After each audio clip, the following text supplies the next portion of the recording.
ఒక అమ్మ కడుపులో ఇద్దరు ఆమడ బిడ్డలు ఇలా మాట్లాడుకుంటూ ఉన్నారు. మొదటి బిడ్డ, మనం బయటపడ్డాక బతుకుతామా అని. రెండవ బిడ్డ, ఎందుకు బతుకము, అప్పుడే మన జీవితం మొదలయ్యేది అంటుంది.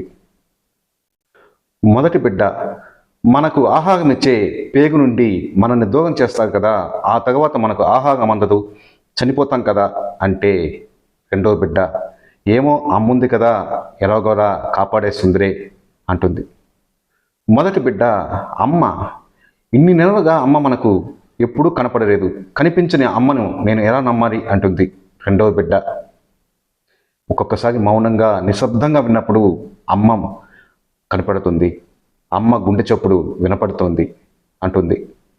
మొదటి బిడ్డ, కనిపించని అమ్మని నేను నమ్మను, నువ్వు చెప్పే లాజిక్ లేని విషయాలు నేను అస్సలు నమ్మను అంటూ ఉంటుంది. ఇద్దరు ఇలా మాట్లాడుకుంటూ ఉండగానే ఇద్దరు బయటపడతారు. ఆ తర్వాత వాళ్ళ అమ్మ ఇద్దరిని కంటికి రెప్పలా కాపాడుతుంది. అదేవిధంగా మనం కూడా కొంతమంది దేవుడు ఉన్నాడని, కొంతమంది దేవుడు లేదని, కొంతమంది దేవుడు ఉంటే కనిపిస్తాడు కదా, కనిపించని దేవుడి కోసం నేను ఎలా నమ్మాలి అని ఇలా అనుకుంటూ ఉంటారు. ఎవరు ఎన్ని అనుకున్నా, దేవుడు ఉన్నాడని నమ్మినా లేదని నమ్మకపోయినా ఆ దేవుడు అందరినీ సమానంగా కాపాడుకుంటూ ఉంటాడు.